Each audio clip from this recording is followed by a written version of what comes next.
Queridos irmãos e amigos da Primeira Igreja Batista em Dourados, hoje nós pensaremos no Salmo de número 24 e eu proponho que o mesmo seja estudado da seguinte maneira, dos versos 1 ao verso 3, e estes falam sobre o absoluto. Vamos a eles. Ao Senhor pertence a terra e a sua plenitude, o mundo e os que nele habitam, porque ele fundou-a sobre os mares e sobre as correntes a estabeleceu. Quem subirá ao monte do Senhor? Quem há de permanecer no seu santo lugar? Então nós iniciamos com aquele que é a resposta para todas as nossas indagações. Aquele que é o absoluto da nossa existência. Dos versos 4 ao verso 6, aquilo que eu descreveria como sendo o possível. O que é limpo de mãos e puro de coração, que não entrega a sua alma à falsidade, nem faz juramentos com a intenção de enganar, este receberá do Senhor a bênção e a justiça do Deus da sua salvação. Esta é a geração dos que o buscam, dos que buscam a face do Deus de Jacó. Então aqui falando sobre aquilo que é possível, aos nossos olhos a resposta à pergunta quem poderá subir à presença no monte do Senhor e permanecer em sua presença, no seu santo lugar, a resposta é ninguém, nenhum de nós. Todos pecaram e destituídos estão da glória de Deus, sem exceção. Mas, quando aquele que é absoluto nos auxilia, então nós temos condições de experimentar aquilo que é possível. Possível porque Deus entrou em ação, impossível aos nossos olhos. Então o absoluto de 1 a 3, de 4 a 6 o possível, e de 7 a 10 aquilo que é majestico. Levantem as suas cabeças, ó portas, levantem-se, ó portais eternos, para que entre o Rei da Glória. Quem é o Rei da Glória? O Senhor forte e poderoso, o Senhor poderoso nas batalhas. Levantem as suas cabeças, ó portas, levantem-se, ó portais eternos, para que entre o Rei da Glória. Quem é esse Rei da Glória? O Senhor dos Exércitos. Ele é o Rei da Glória. Então aquilo que é majestico. E aqui nós observaremos que o texto nos desafia a que nós subamos. Eu subirei até a presença do Senhor. Mas eu só tenho condições de experimentar esta grande bênção porque Ele se aproximou de mim. Eu tenho condições de subir porque um dia certamente Ele desceu, o Deus Trino de Israel, na pessoa de Jesus Cristo encarnado, veio para estar com o seu povo. E existe uma passagem muito tocante no Novo Testamento, em Lucas, no Evangelho de Lucas, no capítulo 7, os versos 11 em diante, nós temos aqui o féretro de um homem que havia morrido, filho de uma viúva da vila de Naim. Pouco depois, Jesus foi para uma cidade chamada Naim e os seus discípulos, e numerosa multidão iam com ele. Ao aproximar-se do pórtico do portão da cidade, eis que saiu o enterro do filho único de uma viúva, e grande multidão da cidade ia com ela. Ao vê-la, o Senhor se compadeceu dela e lhe disse: não chore. Chegando-se, tocou no caixão, e os que estavam carregando pararam. Então Jesus disse: jovem, eu ordeno a você, levanta-se. O que estava morto sentou-se e passou a falar, e Jesus o restituiu à sua mãe. Todos ficaram possuídos de temor e glorificavam a Deus, dizendo: grande profeta se levantou entre nós. Deus visitou o seu povo. E aí você observa esse belíssimo paralelo entre Lucas 7, nesta passagem da ressurreição do filho desta viúva da vila de Naim, e o Salmo 24, porque aqui está Jesus Cristo, o Rei da Glória, ainda que a sua glória estivesse velada pela sua humanidade, agora o unigênito Filho de Deus encarnado, ele entra pelos portões da vila de Naim, da cidade de Naim, e nem por isto a glória deixou de ser menor. Ela está velada, porém presente entre aqueles que sofriam. E aí vem então o desafio: levantem as cabeças, ó portas, levantem, ó portais eternos, para que entre o Rei da Glória. Quem é esse Rei da Glória? O Senhor dos Exércitos. Ele é o Rei da Glória. E assim nós temos esta interação bendita do Senhor Deus com aqueles que sofrem. E nós estamos como que diante destes portões, passando pelos portões existenciais do sofrimento, da dor, da perda, da angústia, do desespero, e a semelhança desta viúva que não tem agora o filho que seria a fonte de sustento para ela, agora num predicamento impossível de ser tolerado e suportado e vivido, ela encontra em Cristo a solução para os seus dilemas, e aquilo que era tão tenebroso passa a ser glorioso, porque o Rei da Glória adentrou. Verso 7,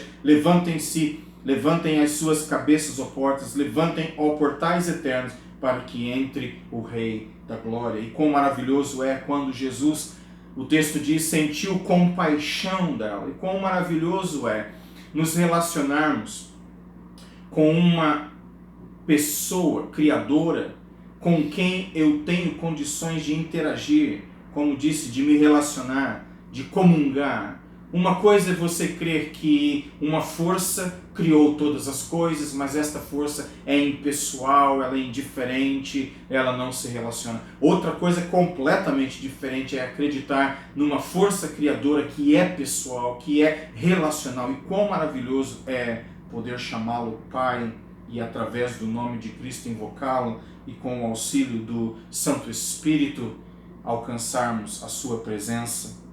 O desafio é que subamos até a presença santíssima do Senhor. Quem subirá ao monte do Senhor? Quem há de permanecer no seu santo lugar? O que é limpo de mãos e puro de coração, que não entrega sua alma à falsidade, nem faz juramentos com intenção de enganar, este receberá do Senhor a bênção e a justiça do Deus da sua salvação. Este é o desafio. Mas o que acontece quando eu não consigo? Eu não, por mim mesmo, consigo chegar a este padrão, eu não consigo alcançar este sublime objetivo, por ser ele sublime demais, eu não tenho forças, nem competência, nem visão para chegar lá, como diz o verso 6. Esta é a geração dos que o buscam, dos que buscam a face do Deus de Jacó. Eu quero ser desta geração, eu quero estar lá na presença dele, eu quero experimentar a glória dele, porém eu não consigo. O que fazer então? Então eu preciso reconhecer a minha pequenez, em minha tristeza, em minha fraqueza, em meu processo de falecimento. Eu olho para Cristo e permito que o Rei da Glória entre em toda a sua majestade e humildade, em seu poder e capacidade de sentir compaixão, e permitir que ele faça a diferença num universo de dúvidas e questionamentos, de contradições, de conspirações, onde nós encontraremos a certeza e a resposta para tudo isto. E o texto sagrado diz: em Cristo Jesus. Ele é o Rei da Glória. E assim nós chegamos a esta conclusão maravilhosa de que eu sou do Senhor por força da criação, eu me relaciono com o Senhor por força da justificação, e eu sou auxiliado pelo Senhor por força da sua compaixão. Não é que ele criou, deu a corda no mecanismo e soltou para que esse mecanismo seguisse o seu curso de maneira independente e indiferente dele e ele para com o curso de ação das coisas. Muito pelo contrário, aquele que criou é aquele que se relaciona, é aquele que justificou em Cristo e é aquele através de quem eu recebo compaixão. E esta palavra, em minha vida e em sua vida, nos dias em que vivemos, é uma palavra doce demais. Compaixão. Como é bom quando alguém tem compaixão de outro. Quão maravilhoso é quando Deus diz: eu sinto compaixão e agirei em seu favor. Assim como Cristo olhou para aquela mulher e o texto sagrado diz que ele, sentindo compaixão, fez intervenção na situação e tornou o predicamento daquela mulher numa coisa totalmente diferente. E aqui está o desafio de colocarmos os nossos dilemas na presença deste que é o Deus Trino de Israel, que na pessoa de Cristo veio, que na pessoa do Santo Espírito decidiu ficar conosco. Olha que glória a mensagem do Evangelho. Primeiro, que o Pai, buscando a reconciliação com seus filhos e filhas que haviam se extraviado dele por força do pecado, ele oferece o mecanismo de retorno. O Filho aceita o desafio, nada foi imposto, ele aceitou de bom grado. Eu entrego a minha vida, eu sou o bom pastor, eu dou a minha vida pelas ovelhas, eu tenho o poder de retomar a minha vida, esse mandamento eu recebi de meu Pai. Ele fez porque assim desejou a redenção de um povo peculiar chamado para si. E ainda não fosse isto suficiente, o fato dele ter oferecido o Filho, o fato do Filho ter aceitado o desafio e se tornado como um de nós e morreu a morte de cruz, ressuscitando ao terceiro dia, tendo ascendido aos céus e assentado à destra do Pai, hoje Rei dos Reis, Senhor dos Senhores. Não fosse isto suficiente, o Santo Espírito, a terceira pessoa da Trindade, decidiu ficar conosco. E que potencial há em tudo isso? E assim nós temos o objetivo e nós podemos alcançar este objetivo ajudados pelo Senhor, porque Ele sente compaixão do seu povo e ajuda todo aquele que busca, todo aquele que crê. O Senhor Deus Trino de Israel ajudará o seu povo. Levantem as suas cabeças, ó portas, levantem-se, ó portais eternos, para que entre o Rei da Glória. Quem é esse Rei da Glória? O Senhor dos Exércitos. Ele é o Rei da Glória. Bendito seja o Senhor Jesus Cristo. Oremos.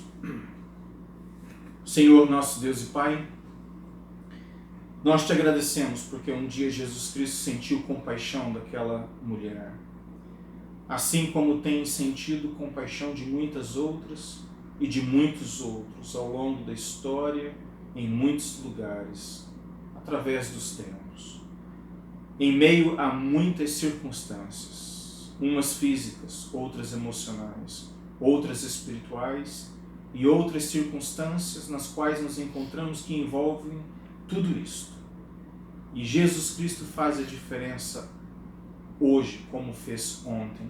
Bendito seja o Senhor, porque a tua palavra diz que Jesus Cristo é o mesmo ontem, hoje e eternamente. E assim como o Senhor Jesus Cristo sentiu compaixão ontem, Ele pode sentir compaixão hoje e poderá nos ajudar amanhã. Ó Deus, muito obrigado por tão grande investimento. Quando nos sentimos abatidos, nós podemos contemplar Jesus Cristo, adentrando nossas vidas de uma maneira singela, humilde, toda poderosa, sobrenatural, fazendo a diferença. Que o Rei da Glória adentre nossas vidas, fique conosco e faça toda a diferença, hoje e para todo sempre. Esta é a minha oração, no nome santo de Jesus Cristo. Amém.